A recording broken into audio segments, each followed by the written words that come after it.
All right, so this is take two because it did not record right the second recording I had after Tammy had hopped off, and I wanted to share a little bit more about like some of the behind the scenes stuff. So basically in Facebook, your page looks like this, and you'll go to the drop down right here. And you'll see that it says manage ads if you already have your business stuff set up. So this is supposed to be for, I'm sorry, Facebook ads only works if you use it through your business page. You can't use it through your personal timeline. So before you have that all set up, this actually will say something different. And I honestly, it's been so long, I don't remember what it says, but it will say something else like set up business ads or get to, I don't even know. I'm not even going to guess. But once you have that connection set up, then it'll say manage ads, right? So once you go into manage ads, you'll see this whole conglomerate of stuff, and literally they seem to change it almost every day. You'll go in here and you'll be like, where is everything? And the weird thing is I'll see something from my regular timeline that is not my business page. So anyways, it gets a little crazy. So you click in here, get to ads manager. And then you'll see up here, like it'll tell me who I am. And I am Vickie, not Vickie the coach, even though you can't use your personal timeline. So like I said, it's a little weird. So these are my two active, ads right now. So I'm going to talk about this one first, which is my Impact Now applications. So January 27th, which is in a few weeks, is the start of the next cohort of Impact Now. So what I wanted to do was send out an ad to the people who are already on my email list that I had already announced that, hey, card is open and here's the application. So it has an ad that basically says, hey, did you see, actually I didn't do that, did you see one? I did the, I'm looking for 5 coaches, da da da da da. And I tend to like to use long copy, so it is very long copy. And then this is what the ad looks like on the other side. All these different things down here end up filling in these parts, and as you, like, you could change the button, you know, all those things are pretty self-explanatory once you get in here, and as you type, you'll see where they show up anyway. So I just wanted to share that as the first thing is, this is my ad that is targeted to my email list, which I have already uploaded it to Ads Manager as an audience, which we're not going to get into at this moment today. But the other one I wanted to show you is that I have an ad that goes out to everybody, and this is the ad that is for my 3-day challenge, and I do 3-day challenges on a regular basis. So you'll see that the cost per lead here is $3.24. I've set this to conversions, meaning I want to make sure that I've captured the email and the name of a person who's signing up, and because I put the pixel in the right place, Facebook knows that that person has gotten there. So I've put the pixel, which is a piece of code that you can insert in the header of any of your websites.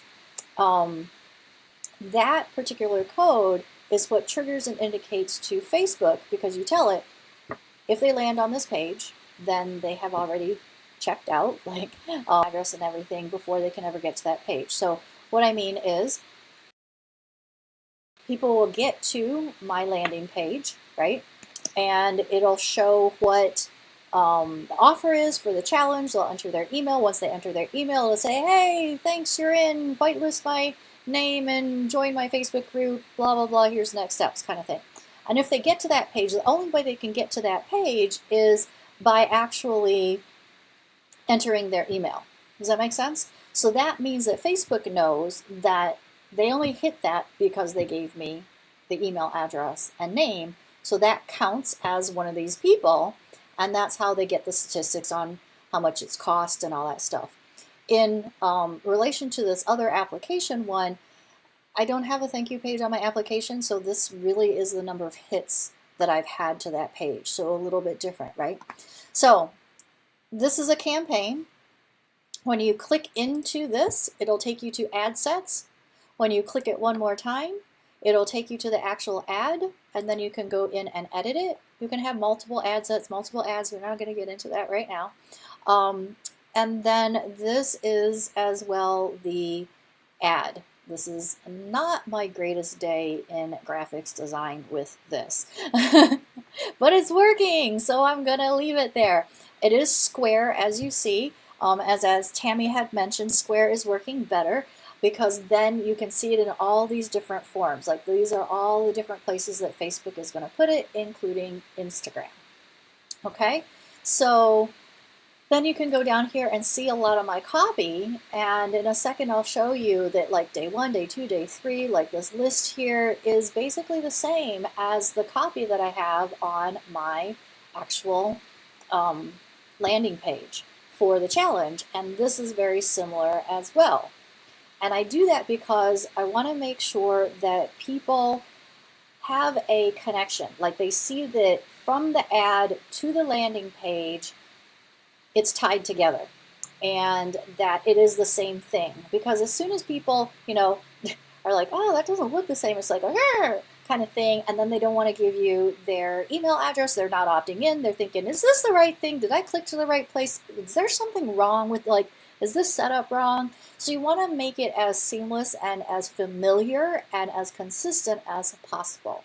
Okay, so you'll see all of this stuff is basically the same thing that I have on the landing page, and it's working.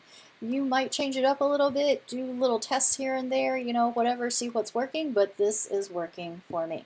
So let me go back. I want to show you in the ads set, this is the part that gets very confusing for people.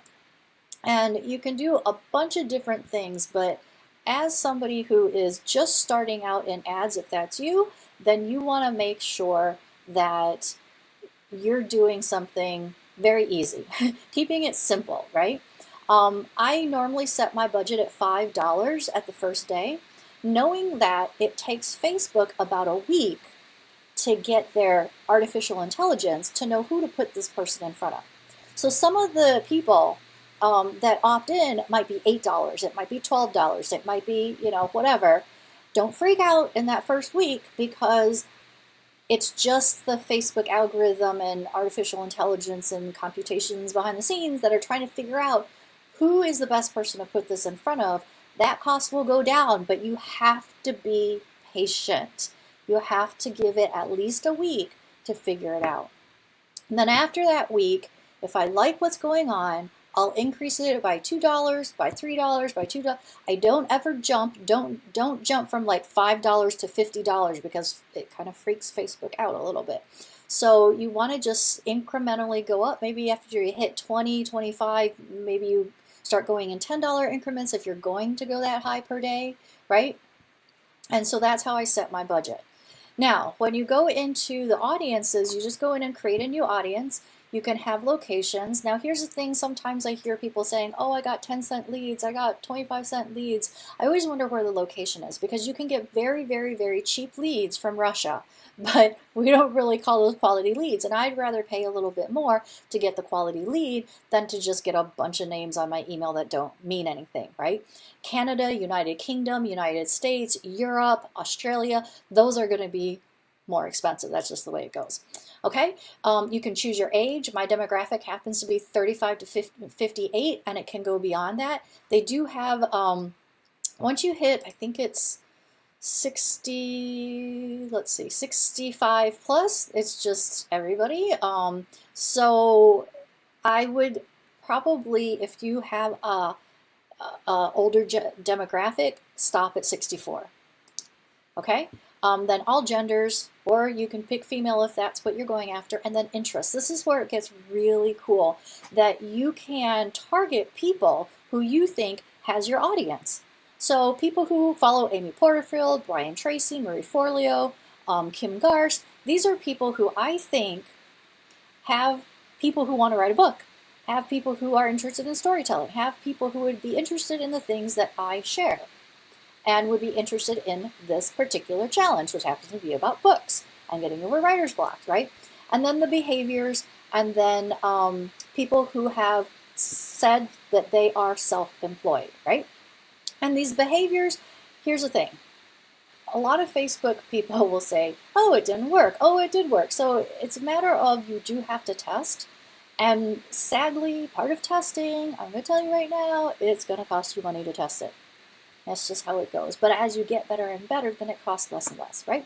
So if you click into here, click the browse, there's all these different things, behaviors, interests, demographics, like you can pick people who have iPhone X's. You can pick, you know, interests, anything that you think is gonna be something that somebody would in your demographic be doing or thinking or liking or participating in. Like you can pick on I think there's television watching habits, you know, hobbies, activities, you know, just all sorts of things. And then like if you wanted to type in yoga, there's like yoga pants, which I think is really funny. And over on the side, you can see that the size is 10 million. So there's a lot of people in there, right? So you have to decide based on how many people, if it's going to give you a good group of people to get from, right? One of my old coaches, her name is Gina DeVee, and her size is 103. So not really something I want to pick. But when you pick people like, you know, Brian Tracy and Kim Garst and some of these people here, you'll see that they have pretty big sizes that are going to help you to pull from a good pool of people, right? So this is 120 million people are going to be targeted, right? The audience selection is fairly broad. Some people like to keep this at, you know, a couple million or whatever. I haven't really noticed much of a difference here, so I just leave it at whatever it is. And then you can save this audience if you want. You definitely want to do automatic placements. And you could cap some of the conversions if you wanted, but I tried that. It didn't work fantastically for me, so I don't do it, right? So pretty much this is how it all works. I want to show you that, well, I can't type and talk at the same time. So this is the landing page of where people are going after that ad that they see. So you see how this is very similar to the other, right? The other, like I said, not my greatest graphic day, but it is congruent with what they're seeing here. And then the text is actually exactly the same. Sometimes I do change it up and then I just, you know, pull these bullets and I pull the days and that kind of thing. So basically it's a page that is enticing them to stick their name in, click RSVP, get on my list, and then when they go to the thank you page, after that, that's what triggers Facebook to know that they are indeed somebody who signed up. All right, so that is the back end of things. There's a lot of free training that Facebook actually has. If you just Google it, you will see that Facebook has its own training. They really do want you to be successful with ads because obviously that's where they're making a lot of their money. So they will support you. Sometimes when you put things in, especially in the health and wellness industry, you have to be careful of the promises that you make. In business, you have to be careful about, you know, not saying that you can get somebody a certain level of success. You also can't, in health and wellness, do before and after pictures. They don't want you to be discriminatory of anybody, so you can't act like you're going to leave out any groups of people. Like, it gets kind of sticky sometimes. But if your ad gets rejected, you can actually contact Facebook, ask them to help you, ask them to do a personal review versus a robot review, because that's who usually reviews it first. And they're usually very, very responsive, very helpful. And like I said, there's trainings out there. There's also a Facebook ads library. Let me see if I can find that real quick. Let's see, I wonder if it's ads library. Where if you want to go in and search by advertiser, you can actually look behind the scenes and see what people have put in there. So here's one of my previous coaches as well. And I can go through and see all the ads that she has. So it's kind of like, ooh, let me see what copy's out there. definitely if you're going to look at ads, and sometimes I'll swipe ad copy and save it so that I can go back and look at it and say, okay, I want to do something similar to this. Make sure it's an ad that's actually from somebody who's really good at ads and that it's working, because some people have ads out there and they're not working. So you want to swipe those as examples to model after. Okay? All right, cool. That's it for now.